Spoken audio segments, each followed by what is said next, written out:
आजच्या जय हनुमान बिगर शेती पतसंस्था तिकोंडी आणि राष्ट्रवादी काँग्रेस पक्षाच्या या शेतकरी मेळाव्यासाठी उपस्थित असणारे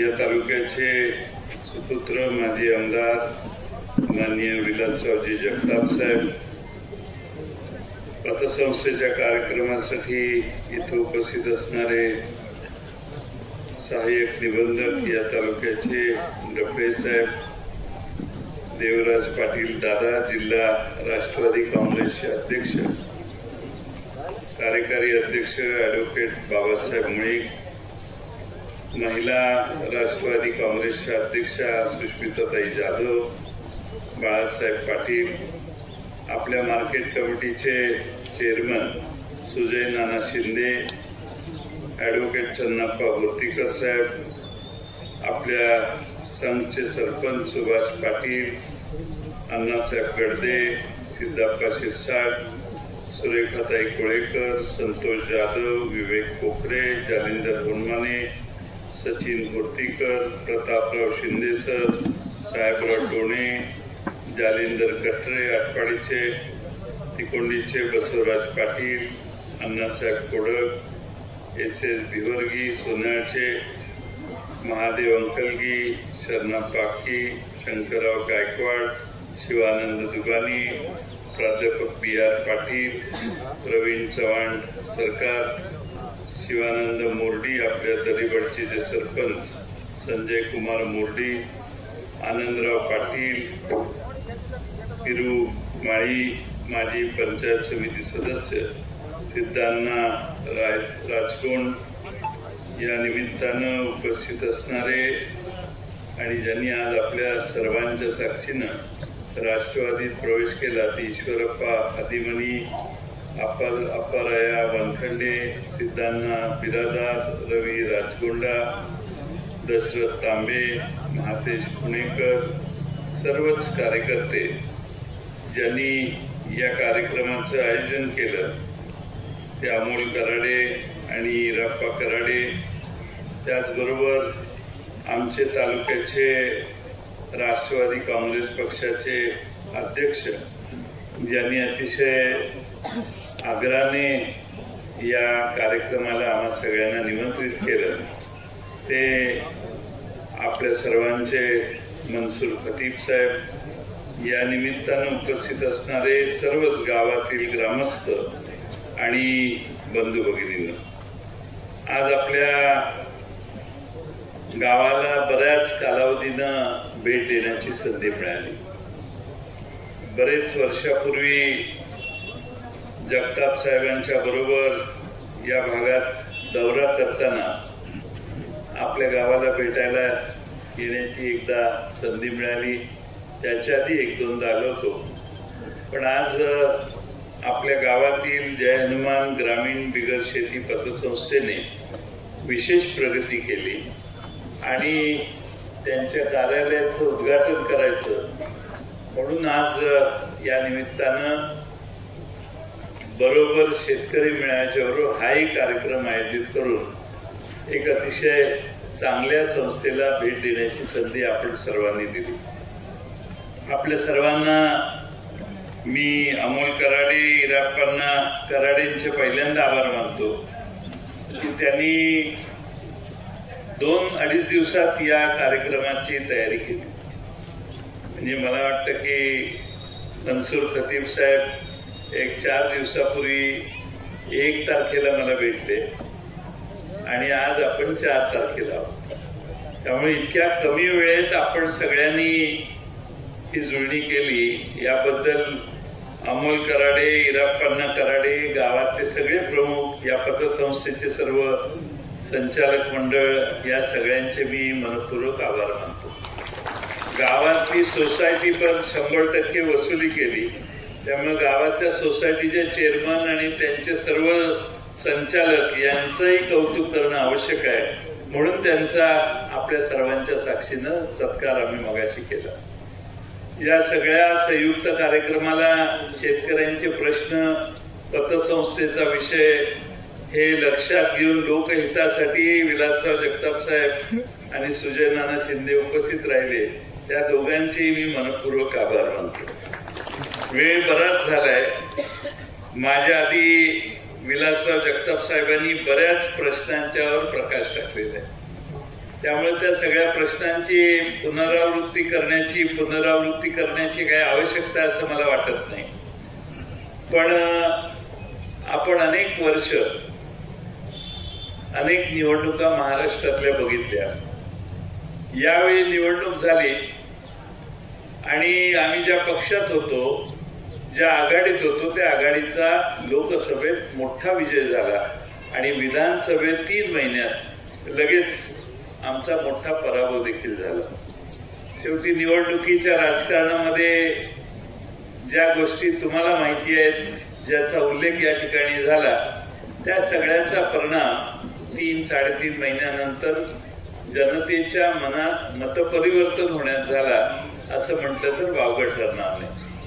आज आपण महाराष्ट्रासमोरचे अनेक महत्वाचे प्रश्न लक्षात जर घेतले तर तुमच्या लक्षात येईल की महाराष्ट्राच्या राज्याच्या राजकारणामध्ये आम्ही फार लक्ष आमच्या स्थानिक प्रश्नाकडे द्यायला विसरायला लागलेलो आहोत. आमच्या गावात पिण्याचं पाणी नसेल, दुष्काळ असेल, समचा तलाव भरला नसेल, आमच्या भागातल्या शेतकऱ्यांचे काही प्रश्न असतील, तर हे प्रश्न महाराष्ट्रातल्या राज्यकर्त्यांच्या समोर मित्रांनो आता नाहीतच. त्यांच्या समोर प्रश्न वेगळे आहेत, ज्याचा उल्लेख जगताप साहेबांनी अतिशय थोडक्या शब्दात केला. त्यामुळे तुमच्या जनहिताचे प्रश्न जर तालुक्यातल्या ग्रामीण भागाचे असो किंवा महाराष्ट्रातल्या कुठल्याही भागाचे प्रश्न असो, या प्रश्नांना आता प्रसार माध्यमातून, सोशल मीडियामधून, विधिमंडळातल्या चर्चेतून किती न्याय मिळतो याचा प्रश्न जर आपण मनाशी विचारला तर तुमच्या लक्षात येईल की हे प्रश्न आहेत पण खाली दबायला लागलेले. बाकीचे प्रश्न इतके मोठे केले जातात की आमच्या मूलभूत प्रश्न जे सोडवण्यासाठी आम्ही अनेक वेळा चातकाप्रमाणे वाट बघतो, ते प्रश्न दुर्लक्षित राहतात.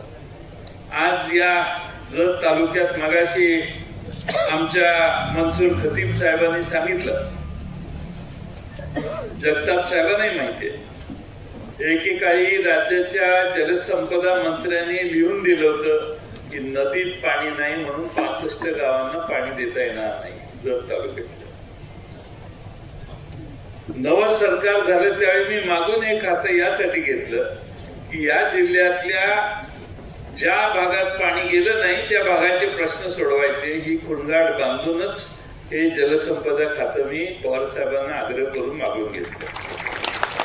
आणि मागून घेतल्यावर 2-3-4 ठिकाणी वेगळ्या कामं केली, पण 2 महत्वाच्या कामांचा उल्लेख करतो. टेंबू नावाची जी योजना आहे त्याच्यात 119 गावं अशी होती की जिथं पाणी पोचेल पण आपण पाणी देऊ शकलो नाही. मग ते तासगाव तालुक्यातली असतील, जत तालुक्यातली असतील, खानापूर तालुक्यातली असतील, आटपाडी तालुक्यातली असतील, पलीकडं खटाव मान भागातली असतील, इकडं आपल्या सांगोला तालुक्यात असतील, या सगळ्या भागामध्ये त्याच्याशिवाय दुसरा पर्याय नव्हता आणि म्हणून पाणी देण्याची गरज होती. पण नदीत पाणी नाही हा ठेका धरून सगळे बसलेले होते. खालपासून वरपर्यंत सांगण्यात आलेलं पाणी नदीत नाही. आणि जर काही केलं तर कर्नाटक आणि पलीकडचे राज्य हे आपल्यावर ऑब्जेक्शन घेतील असं सारखी भीती सरकारला दाखवण्यात यायची.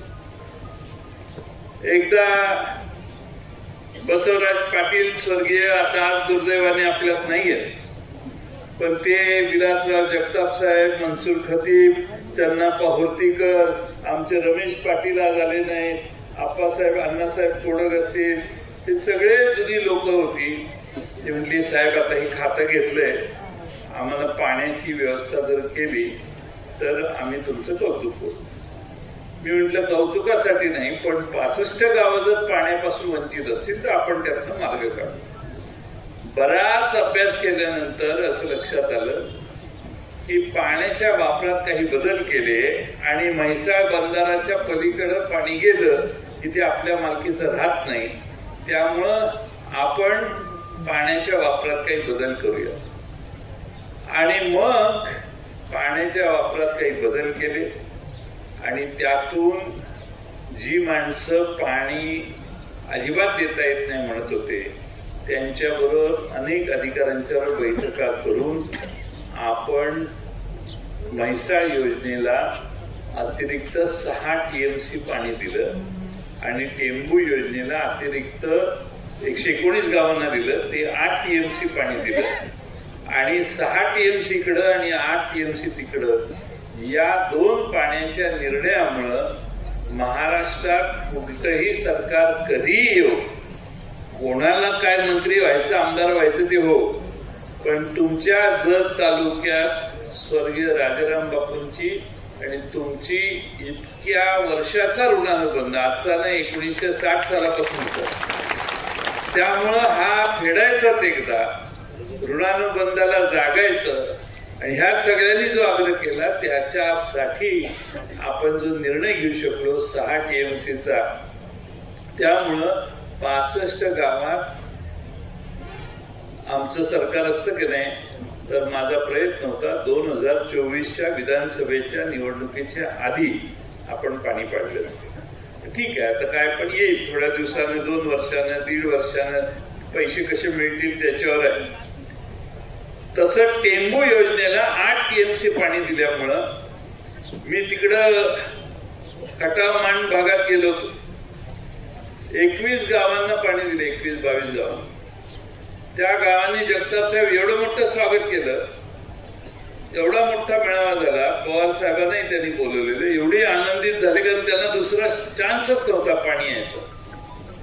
आपल्याकडेही कर्नाटकातनं पाणी आणू म्हणून आपले माजी आमदार पण प्रयत्नात होते, नाही असं नाही, पण एकदा बंधारा ओलांडून पाणी कर्नाटकच्या ताब्यात गेलं त्यातलं आपल्या वाट्याला किती याची शंका होती. आणि चर्चा 1 आणि 2 TMCची नाही तर 65 गावातल्या 6 TMCची होती. आणि म्हणून मला मनापासून आनंद आहे की पुढच्या 2-3 वर्षात सरकार जर जागरूक असेल तर सरकार पुढच्या 1-2 वर्षातच हे पाणी आणेल. आणि आपल्याला पाणी जर मिळालं तर ह्या 65 गावांचा कायमचा प्रश्न संपेल. पण एक सांगतो, सरकार कुणाचे असू दे, 6 TMC पाणी 65 गावांच्या वाट्याचं आता कोणीही, सूर्य एखाद्या वेळी इकडचा इकडे उगवेल पण 6 TMC पाणी तुमचं कोणी बदलू शकत नाही. यात जयंत पाटलांनी सही करून मंत्रिमंडळापुढे जाऊन शिक्कामोर्तब करून विषय पूर्ण करून त्या योजनेचं डिझायनिंग करून त्या योजनेला काय काय कुठं कुठं करायचं ह्याचं ठरवून त्यानंतर आमचं सरकार पडलं. पण बरंच काम त्याच्यावर झाले. माझ्याकडे एक चांदोली धरणातून वाकुर्डे योजना होती. मी तुम्हाला पैसे द्यायचे असतील तर कसे द्यायचे हे सांगतोय. वाकुर्डे योजनेला मी 2.5 वर्षच मंत्री होतो. 300-400 कोटी रुपये दिले आणि वाकुर्डे योजना 90% पूर्ण होतात. माझा प्रयत्न होता की ह्या योजनेला आपण एक 200-300 कोटी रुपये देत गेलो तर आपण ही योजना देखील 2-2.5 वर्षात पूर्ण करू. आता ठीक आहे, होईल. 2.5 वर्षात आमचं सरकार गेल्यावर 2-2.5 वर्ष दुसऱ्या सरकारने काम केलं पण हे काम झालेलं नाही. हळूहळू होईल, पण आता ते काम कोणी थांबवू शकत नाही. कुणी म्हटलं मी आणून देतो तर त्याची गरज नाही. सरकार जसे पैसे देईल तसे पाणी येत राहील. सरकारने लवकर द्यावं म्हणून तुमच्या सगळ्यांच्या वतीनं सरकारला विधानसभेत आणि विधिमंडळात वेगळ्या आयुधाने हे पैसे जास्तीत जास्त देण्याचा प्रयत्न आम्ही सगळे करायला लावू. यात तुम्ही काही चिंता बाळगू नका. या भागामध्ये शंकरराव चव्हाण साहेबांना आणून माननीय राजाराम बापूंनी या भागातल्या विजेचं पहिल्यांदा आगमन मला वाटतं 73 साली काहीतरी झालं. 35 गावात त्याचं उद्घाटन 1973-74 साली केलं. या भागामध्ये उद्योग वाढले पाहिजेत, या भागात रोजगार वाढला पाहिजे, या भागामध्ये नव्या तरुणांची नवी साधनं आणि त्यांना मिळणारं प्रोत्साहन हे वेगळ्या मार्गाने आणलं पाहिजे. आणि त्यासाठी आपण सगळे हातात हात घालून प्रयत्न करण्याचं काम करूया. शेवटी आपण सगळे विचारावर काम करणारे कार्यकर्ते आहोत. महाराष्ट्रामध्ये सध्याच राज्य चालू असताना लाडक्या बहिणीची योजना सरकारने काढली. 1500 रुपये सामान्य घरात एखाद्या महिलेला भगिनीला मिळाले तर ते तिला पाहिजेच असतात. गरीब घरात 1500ची किंमत फार मोठी असते, त्याबद्दल आमचा विरोध नाही. परंतु सगळ्यांना पैसे वाटल्यावर आता त्या महिलांच्या मध्ये काही नावं कमी करणं, काही नावं तुझं घर जरा चांगलं दिसतंय तुला पैसे देणार नाही, तुझं 4 चाकी गाडीत तू दिसलीस, तुझ्याकडे 4 चाकी गाडी आहे, तुझं पैसे बंद, तुझ्या नवऱ्याकडे 2 चाकी गाडी आहे. आता नवीन नियम आणि कायदे लावून महिलांचे पैसे कमी करणं म्हणजे महिलांची फसवणूक होईल असं मला वाटतं. त्यामुळे सरकारने महिलांच्या इथनं पुढे तुम्हाला देताना तुम्ही नियम लावा. आणि ह्या आमच्या काही भगिनी कुणाच्या दारात गेले नव्हते आम्हाला 1500 रुपये द्या, आता दिलेतच पैसे तर कायम द्यावे लागतील, आता थांबवता येणार नाही. आणि त्यासाठी इलेक्शन झालं की योजना बदलली असं नाही करता येणार.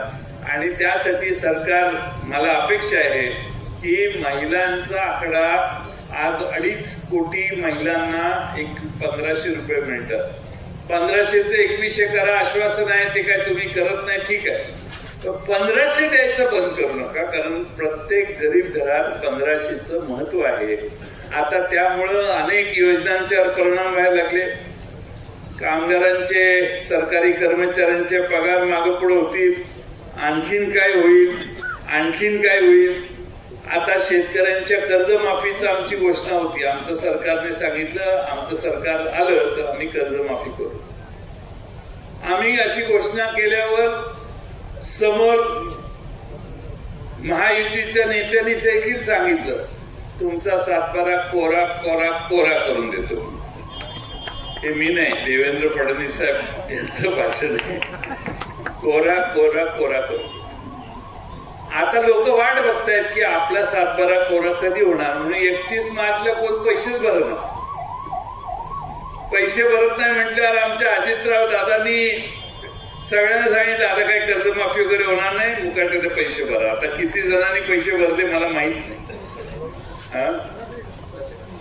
पण सांगली जिल्हा मध्यवर्ती बँक ज्याच्यामध्ये खतीब साहेब काम करतायत, त्या सांगली जिल्हा मध्यवर्ती बँकेने आता 31 मार्च झाल्यावरचे रिझल्ट आता जाहीर करतील. पण त्यामध्ये एनपीए, नेट एनपीए 0% केलेलं आहे आणि ग्रॉस एनपीए मला वाटतं 2% का काहीतरी आहे.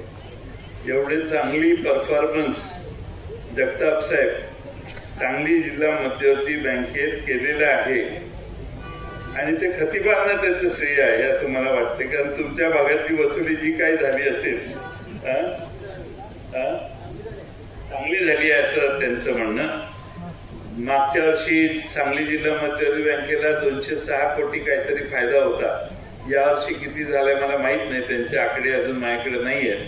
पण सांगायचा मतीचा आता की शेतकऱ्यांच्या कर्जमाफीची घोषणा करण्याच्या सत्तेवर जाण्याच्या आधी ज्यांनी केलेली, त्यांनी त्या कर्जमाफीच्या घोषणेला सोयीस्कर सध्या बघत दिलेली आहे.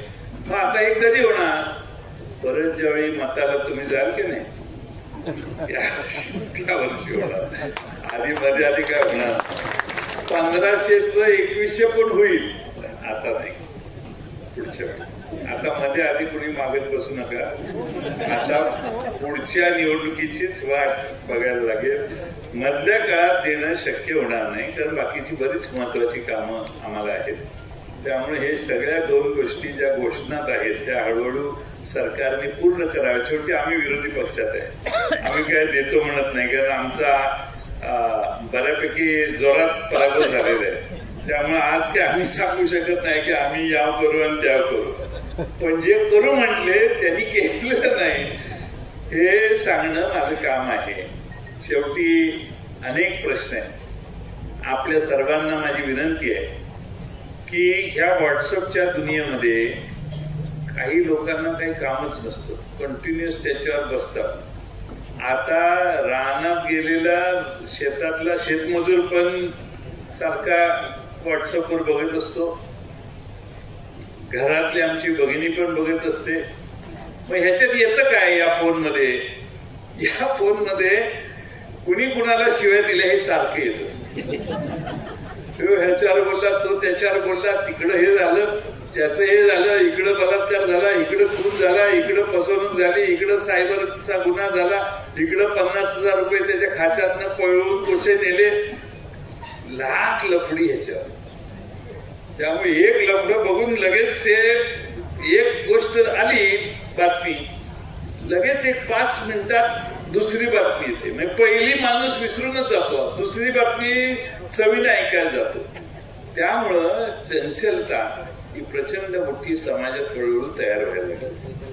आणि म्हणून तुम्ही वयोमानानं बघा, जे जास्त वयस्कर लोक आहेत, ज्यांचा मोबाईलवर जास्त संपर्क कमी आहे, त्यांना त्यांची धोरणं, त्यांचे मुद्दे, त्यांचे प्रश्न हे चांगले आठवतात.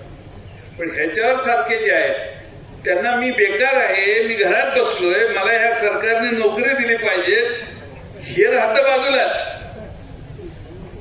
तिकडं काय बांधलं, तिकडं काय केलं, तिकडं काय कायदा आणला, ह्याच्यातच आम्ही रमणार. त्यामुळं नव्या पिढीचं भविष्य हे नव्या पिढीने घडवायचं असतं. आपल्या हातातच आपलं भविष्य आहे आणि ती नवी पिढी या सगळ्या प्रश्नातनं बाहेर काढून आपल्या मूळ मुद्द्याचा आग्रह करायला लागेल. त्यावेळी राज्यकर्ते पुढच्या निवडणुकीत नाही तर लगेच निर्णय करण्याची भूमिका घेतील. आणि म्हणून या सगळ्या, मी मगाशी जगताप साहेबांनी सांगितलं, एवढे कायदे चालू आहेत, अमका कायदा आला, तमका कायदा आला, एवढं देशामध्ये मूळ प्रश्न जे आहेत ते सोडवण्याच्यासाठी फार कमी अभावाने असे प्रयत्न होतात. आणि म्हणून माझी आपणा सगळ्यांना विनंती आहे की मी सहज आठवणीनं सांगतो की आमचं सरकार सत्तेवर आलं 19 साली, त्या महाविकास आघाडीने सांगली जिल्ह्यामध्ये 62,689 शेतकऱ्यांना 341 कोटी 48 लाख रुपये कर्जमाफी दिली. आपल्या जत तालुक्यात फक्त त्यावेळी 12,710 शेतकऱ्यांना 67 कोटी 64 लाख रुपये कर्जमाफी मिळाली. आणि आपलं 2.5 वर्ष आम्ही सत्तेवर होतो त्यावेळी या जिल्ह्यात शाळा सुधारावी म्हणून आदर्श शाळा उपक्रम आम्ही सुरू केला. तुमचं आरोग्य केंद्र सुधारावं म्हणून स्मार्ट PHCचा कार्यक्रम सुरू केला.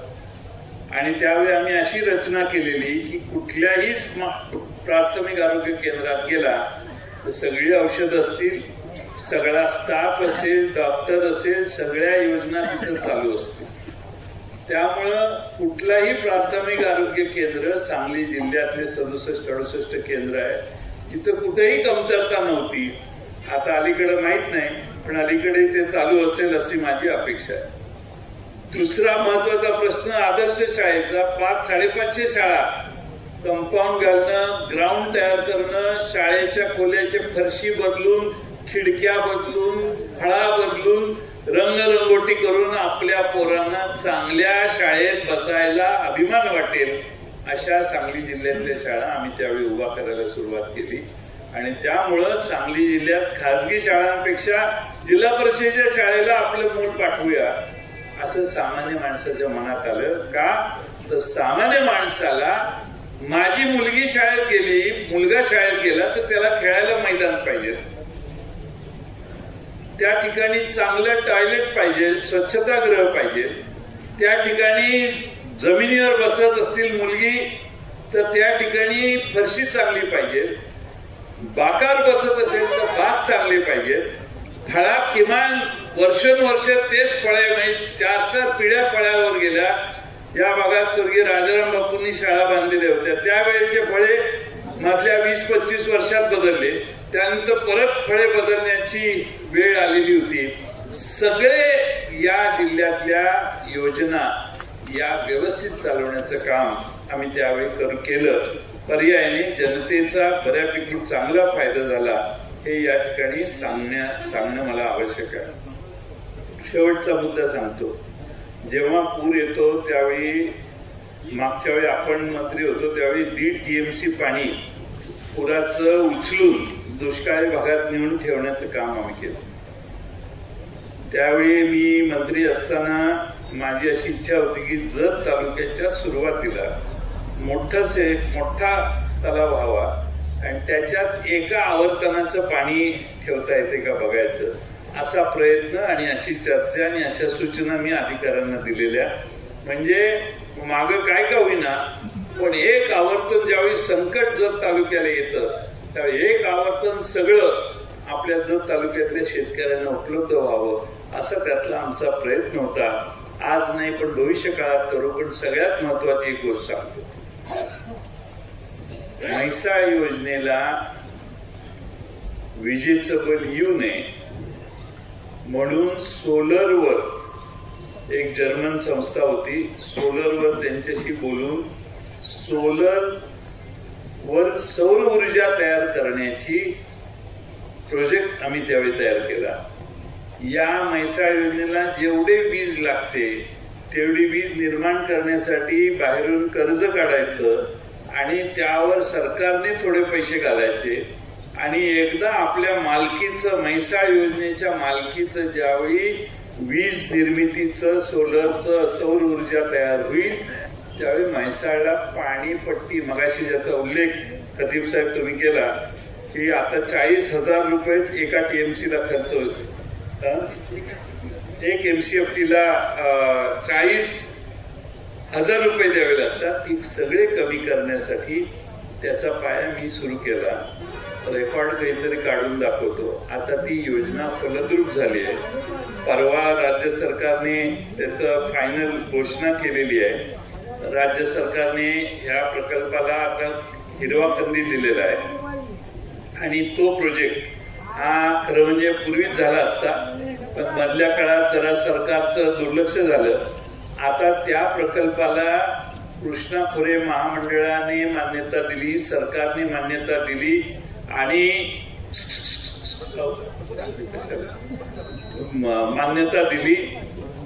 मान्यता दिली त्याप्रमाणे आता सोलर एकदा झालं तर आपल्याला म्हैसाळ योजनेला आपल्याला काय अडचण येणार, मग आपलं विजेचं बिल देखील कमी होईल. ही महाराष्ट्रातली पहिली योजना असेल की ज्याच्यामध्ये सोलरवर वीज वापरून शेतकरी आपलं विजेचं बिल वाचवतील आणि त्यासाठी सोलरसाठी वेगळी व्यवस्था करण्याची सुरुवात ही आम्ही आमचं सरकार असताना केली. त्याच्या सगळ्या प्रोजेक्ट रिपोर्ट वगैरे तयार करायला सुरुवात केली होती. आता त्याला फलद्रुपता आली आहे. त्यामुळं आपलं विजेचं बिल ही देखील पुढच्या काळात अजून कमी होण्याची शक्यता आहे. हे या निमित्तानं मी आपल्याला सांगतो. वेळ बराच झालाय. आपल्या पतसंस्थेला एक चांगली दिशा मिळावी, हनुमानाचं उड्डाण तुम्ही करा असं जगताप साहेबांनी सांगितलेलं आहे. त्यामुळं नेत्यांनी सांगितले म्हटल्यावर तुमच्या उड्डाणाचा प्रयत्न नक्की तुम्ही सगळे कराल असा मला विश्वास आहे. आज या शेतकरी दरिबडची जिल्हा परिषद शेतकरी संवाद मेळावा आणि महिला बचत मार्गदर्शन यामध्ये आमच्या महिला अध्यक्ष खरं म्हणजे बोलायला आल्या होत्या, आमच्या ताई पण आलेल्या, पण आता वेळच उशिरा पाहुण्यांनीच वेळेवर येऊन एवढे दिवे लावले की त्यामुळे बाकीच्यांची भाषणं देवराज पाटील जिल्हा अध्यक्ष आमचे बाबूराव मळीक असे सगळे भाषण केलं असतं पण वेळ झाला. आपण सगळ्यांनी मनसूर खतीब यांनी पुढाकार घेऊन हा कार्यक्रमाचं आयोजन केलं, याबद्दल त्यांचे आभार मानतो. जिल्हा मध्यवर्ती बँकेत चांगलं काम मनसूर खतीब यांच्या माध्यमातून होतंय आणि मला खात्री आहे या भागातल्या सोसायट्या, या भागातले शेतकरी कर्जदार यांना अधिकाधिक चांगली आणि उत्तम सेवा मनसूर खतीब देतील असा मला विश्वास आहे. पुन्हा एकदा तिकोंडी गावातल्या सगळ्या ग्रामस्थांना, या भागातल्या सगळ्या पत्रकारांना, या भागातल्या सगळ्या युवक आणि शेतकरी बंधूंना आजच्या मेळाव्याला आल्याबद्दल मनपूर्वक धन्यवाद देतो.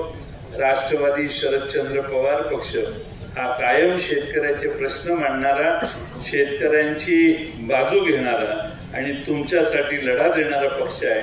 एवढाच विचार आपल्या मनात राहावा एवढी अपेक्षा करतो आणि माझे 2 शब्द पूर्ण करतो. धन्यवाद. धन्यवाद साहेब.